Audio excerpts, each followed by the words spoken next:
اتخذوا ایمانہم جنتن فصدوا عن سبیل اللہ، انہوں نے بنا رکھا ہے اپنی قسموں کو ڈھال، کس لیے؟ فصدوا عن سبیل اللہ، تاکہ وہ اللہ کی راہ سے لوگوں کو روکے۔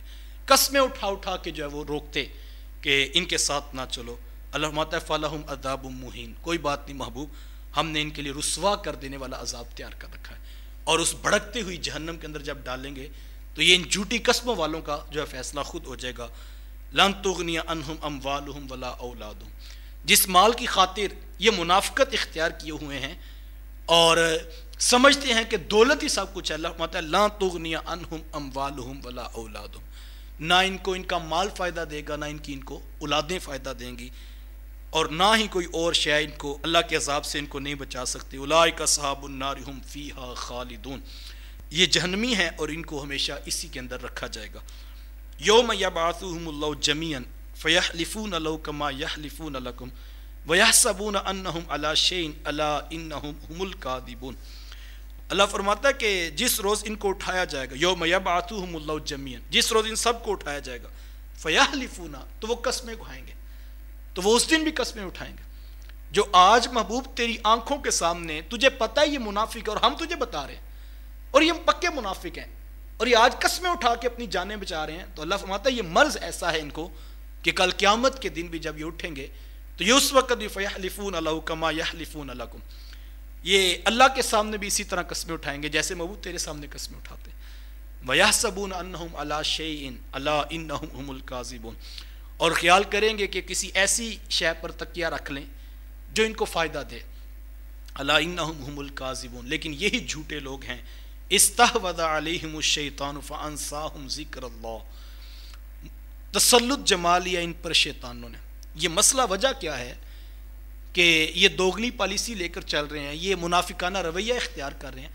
وجہ یہ ہے محبوب کہ ان کے اوپر شیطان نے تسلط جما لیا۔ ہمیں اپنے رویوں کی اصلاح ضرور کرنی چاہیے کہ کہیں ہم بھی ایسی کیفیت میں تو نہیں ہوتے کہ ہم دو دو تین تین دڑوں کے ساتھ چلتے ہیں، اوپر سے کچھ ہوتے ہیں اندر سے کچھ ہوتے ہیں۔ تو یہ منافقانہ رویہ کب انسان اختیار کرتا ہے؟ ایک تو میں نے بتایا کہ قرآن یہ بتا رہا ہے کہ جب انسان کو اپنا ذاتی مفاد، مال و دولت جو ہے نظر آ رہا ہوتا ہے تو پھر وہ سوچتا ہے کہ یہ رویہ ایسا ہے کہ دونوں پارٹیوں سے، تینوں پارٹیوں سے میں کھاؤں گا اور ہر طرح کے شخص کے ساتھ میرا تعلق ہونا چاہیے۔ اور دوسرا کہا وجہ، روحانی وجہ کیا ہے؟ یہ تو ظاہری آنکھیں دیکھتی ہیں کہ وہ لالچ میں جو ہے وہ یہ سب کچھ کر رہے ہیں، اور کہا کہ دوسری بات استحوذ علیہم الشیطان، ان کے اوپر شیطانوں نے تسلط جما لیا ہوا ہے۔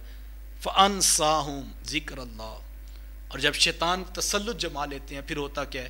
فانساہم ذکر اللہ، اور اس نے ان کو اللہ کے ذکر سے ہی جو ہے وہ فراموش کر دیا ہے۔ اب ان کو پتہ ہی نہیں لگتا کہ ایک طرف چند ٹگے ہیں اور ایک طرف دنیا کا مال ہے، اور دوسری طرف رب کا ذکر ہے، دوسری طرف رسول کی چوکھٹ ہے، دوسری طرف اللہ اور اس کے رسول کی ذات ہے، لیکن یہ ادھر ہی وزن ڈالتے ہیں۔ تو وجہ کیا ہے کہ ان کو اب بلا دیا شیطان نے۔ جب انسان اس ڈگر پہ چلتا ہے، آپ دیکھیں رویے لوگوں کے، جب لوگ جانتے ہوتے ہیں، کسی آپ نجی محفل میں پوچھیں کہ یار تمہیں نہیں پتہ یہ منافق شخص ہے، تمہیں نہیں پتہ یہ دوغلا شخص ہے، تمہیں نہیں پتہ یہ دھوکے باز ہے، یہ جھوٹ بولتا ہے، یہ فراڈ کرتا ہے، یہ اتنی کرپشن کر رہا ہے اس مسئلے کے اندر، وہ کہتے ہیں اس بات کی ٹینشن نہ لو، ہم کون سا اندر اندر سے چل رہے ہیں، ہم تو اوپر اوپر سے چل رہے ہیں، بس اب اس کو ایڈ ملے گی، جب وہ ٹینڈر پاس ہوگا تو بس اس میں سے ہم نے حصہ لینا، پھر جو مرضی یہ کرتا پھرے۔ تو یہ وہ رویہ ہے اللہ، یہ شروع میں جب چلتا ہے تو پھر انسان سمجھتا ہے میں ابھی پیچھے ہو جاؤں گا، لیکن جب دلوں پر تسلط جما لیتا ہے شیطان، یہ مرض جب منافقت کا بڑھتا ہے تو اللہ فرماتا ہے فانساہم ذکر اللہ، تو پھر شیطان ان کو اللہ کے ذکر کو بھی بلا دیتا ہے ان کے لیے۔ اولئک حزب الشیطان، یہ شیطانوں کا ٹولہ ہے جو اس ساری کارستانی کے اندر لگا ہوا ہے، جو اس کام پہ اپنا وقت دیتا ہے اور منافقانہ رویہ اختیار کیے ہوئے ہیں۔ اللہ فرماتا ہے یہ اصل جو ہے وہ شیطانوں کا ٹولہ ہے۔ الا ان حزب الشیطان هم الخاسرون، سن لو یقیناً شیطان کا ٹولہ ہی یقیناً خسارہ اٹھانے والا ہے۔